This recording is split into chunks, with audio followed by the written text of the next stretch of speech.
Can you imagine how he was overjoyed by this headline? Welcome to WatchMojo, and today we're breaking down the most spine-chilling moments from Netflix's true crime documentary focusing on the horrific crimes of Dennis Rader, a mild-mannered Midwesterner with a disturbing secret. Mr. Rader, do you desire to say anything on your own behalf in mitigation of punishment? The Otero murders. In 1974, my dad destroyed 4 members of a 7-member family. A few months before that, he had been laid off from Cessna. And he really liked that job. And so he said when he got laid off in the fall of '73, he got depressed and moody and bored. And he said, you know, idle hands make for devil's work.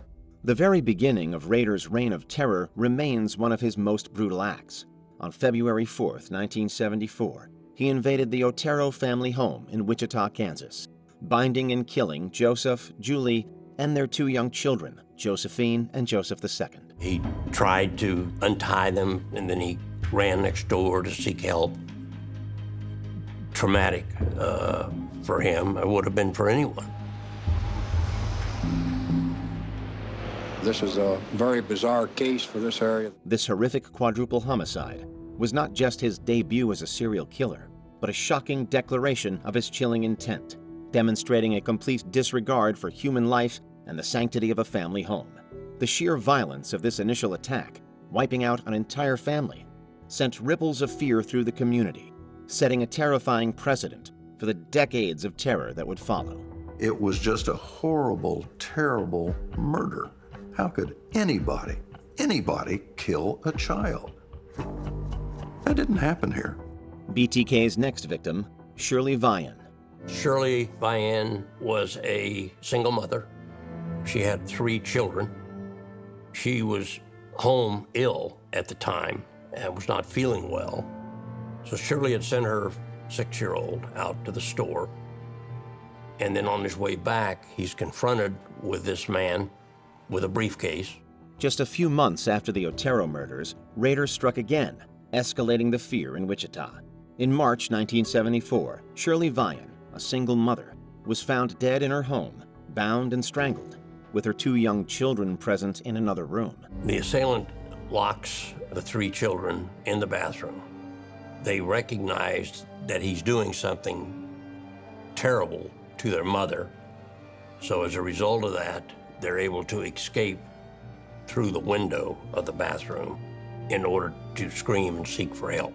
The grim reality of a killer invading a home, murdering a parent, and leaving children to discover the unimaginable adds an almost unbearable layer of horror to this crime.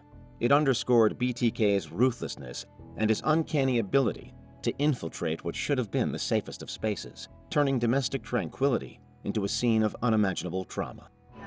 When this case came in, the investigators informed me that after viewing the scene, that they believed that this could be connected to the Otero case because of the way the scene was left. Nancy Jo Fox.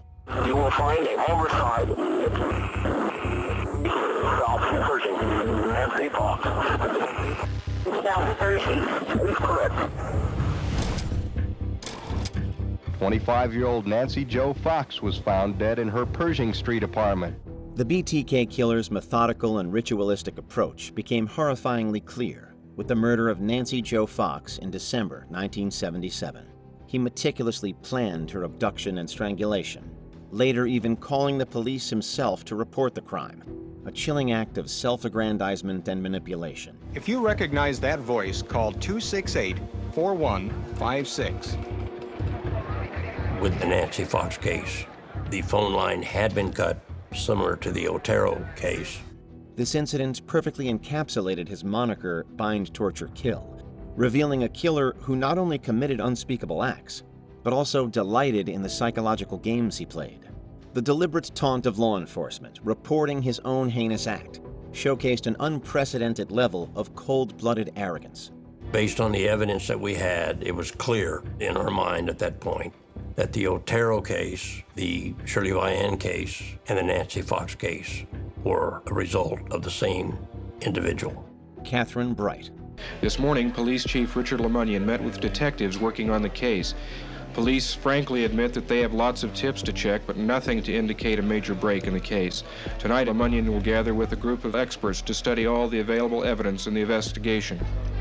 In the letter to Kate, BTK talked about killing 7 people, but he did not name one of his victims. January 1978 brought another horrifying escalation in Rader's criminal career, with the murder of Kathryn Bright. This attack was particularly savage, involving both her death and the severe wounding of her brother Kevin, who miraculously survived. In April of 1974, a man named Kevin Bright was shot in the head and ran outside yelling that there was a man in the house that had shot him and that his sister, Katherine, was in there and that he had come in to rob them. The brutal nature of the crime, the clear sadism involved, and the additional element of attempted murder highlighted the killer's deepening depravity. It painted a grim picture of BTK's evolving methods, demonstrating his willingness to inflict maximum suffering and leaving a survivor to carry the terrifying memory of his face. We found Kathryn Bright stabbed in her house. Kathryn was a college student at Wichita State University. She normally came home alone. In this particular case, she came home with her brother, Kevin. In the middle of the day, the assailant was in the house already waiting on her. BTK's last letter, for now. This was all happening really before I was born or right when I was little. So the last letter was sent in '79. Later, I found out it was the night of my first birthday. In 1979, Dennis Rader, better known as the BTK killer, sent what would become his final message before vanishing into silence for decades. The letter, seemingly in the form of a cryptic poem, is revealed by Rader's daughter Carrie to have been written on the eve of a childhood milestone. After that, BTK disappeared without a trace, leaving Wichita to wonder if he was dead, imprisoned, or simply lying in wait. He said later on that having kids slowed down his murders. Dad said he got busy raising kids. Well, I think he got busy chasing me. Carrie reveals that he simply became occupied with everyday life, a chilling reminder that BTK was also an unassuming family man. The trail went cold, but his final words haunted the city long after his letters stopped. I mean, when you're looking at these photos, you just see a normal family, right? My father just flew under the radar, and they didn't find him for 31 years because he was literally right under their noses. They weren't looking for somebody like my father. BTK returns. No one knew what had happened to him. There were lots of theories, and I remember the theories were that A, he was incarcerated for another crime, B, he had died, or he had just left the country or left the area, never to be seen again. The period from 2004 to early 2005 marked a terrifying resurgence for the BTK killer, shattering nearly 3 decades of uneasy peace in Wichita. After years of dormancy, Rader began sending new letters and packages, full of cryptic clues and horrifying details about his past murders, along with threats of future attacks. This is a breaking news alert from Cake on your side. Good evening, everyone. The serial killer who terrorized Wichita for years is causing new fears tonight. Police now say it appears BTK is back in Wichita. And the way he reappeared was so incredibly shocking. This return plunged the city back into a state of intense fear and uncertainty, as residents once again had to contend with the chilling possibility of the infamous killer being active among them. His reemergence served as a stark, horrifying reminder that evil could lie dormant, but never truly disappear. A letter received by Cake TV was turned over to us last Wednesday. We're proceeding on the possibility that this letter is from BTK, and we have turned this letter over to the Federal Bureau of Investigation. After BTK sent that letter, my boss came to me and said, "Hey, we've been invited to participate. You want to go?" And I said, "Well, absolutely, absolutely." BTK wanted to write his own twisted autobiography. The second communication he sent after he resurfaced was to Cake TV. Yes, I've asked for a little more. And it was, the BTK story, the book he wanted to write about himself. And then it said, Chapter 1, Chapter 2, Chapter 3, Chapter 4. Even after his capture and conviction, the sheer narcissism of Dennis Rader continued to astound and horrify. He expressed a desire to write his own autobiography, not to offer remorse or insight into his madness, but to detail his accomplishments and control his own narrative. The 13th chapter, Will There Be More? Nobody knew whether he wanted publicity that badly that he would kill again. This desire revealed a mind utterly devoid of empathy, incapable of understanding the pain he inflicted, and instead focused entirely on his own twisted sense of legacy. The thought of the BTK killer profiting from his atrocities, turning his crimes into a macabre memoir, was deeply unsettling to relevant authorities, and with good reason. Just last week, 3 packages were sent to a local TV station containing jewelry, perhaps from a victim. It was in the UPS box. The UPS man opened an envelope that contained pictures and a letter from BTK. Now he seemed to dare them to come find him, teasing them with cryptic clues that may be true or maybe not. The cereal box. Between 69th North and 77th North on Seneca. Contents, Post-Toasties box, PJ, Little Mex, and Doll. Let me know somehow if you or Wichita PD received this. One of the more bizarre and unsettling aspects of BTK's criminal saga involves the infamous cereal box, a cryptic clue he left behind. This taunt wasn't merely a calling card, it was an eerie manifestation of his cruel game, baiting the police with puzzles to solve by luring them into a cat-and-mouse duel.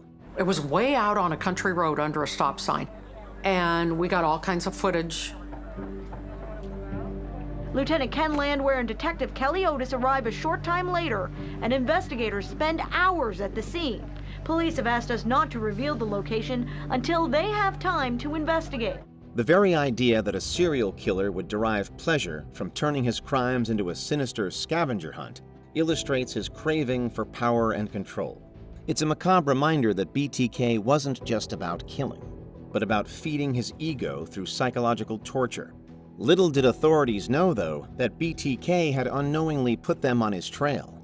Through his cereal box communications, he expressed his desire to communicate with us through floppy disks. And he was concerned that we might be able to track him down. And he said, will it identify me? And then he said something very interesting. He said, be honest. BTK admits to killings after being arrested. How do you think we came to come and talk to you? Well, I don't know. Well, As a suspect, I assume you have something on. aren't you curious what it is? Well, yeah. You want us to share that with you? Following his arrest, during police questioning, Dennis Rader calmly and clinically admitted to several additional murders beyond those initially linked to him. This revelation expanded the already horrifying scope of his crimes, confirming that the monster they had captured was even more prolific, depraved, and calculating than previously imagined. That's the code name for her. I basically had some free time in the evening. I killed her on Friday night. January 19th, 1991, Dolores D. Davis abducted from her home. Each new admission was a gut punch, extending the circle of terror and grief to even more families, proving that the full extent of his evil had been hidden for decades. It painted a picture of a calculating predator with a much larger secret catalog of horror. Well, I proceeded to fire up, and then I think she realized that that's what's going to go bad. She said, don't kill me, don't kill me. And I slipped the pantyhose over her head and strangled her. Took her up there, dropped her off under the bridge. Before we continue, be sure to subscribe to our channel and ring the bell to get notified about our latest videos. You have the option to be notified for occasional videos or all of them. If you're on your phone, make sure you go into settings and switch on your notifications. BTK goes into detail in court. Dennis Rader's preliminary hearing was in June of 2005, and he pled guilty. And we go, okay, good, now we can go home. No way. Dennis Rader went into detail of each murder. I want you to tell me in your own words why you believe you're guilty. Nothing prepared the world for the chilling spectacle of Dennis Rader, the mild-mannered churchgoer and family man, standing in court and detailing his monstrous crimes. In his own voice, he walked the judge and the horrified victims' families through the brutal specifics of each murder, describing how he stalked, bound, tortured, and killed his victims with clinical detachment. I had never strangled anyone before, so I really didn't know how much pressure you had to put on a person or how long it would take. She was fighting, basically losing control. The strangulation wasn't working on her, and I used a knife on her.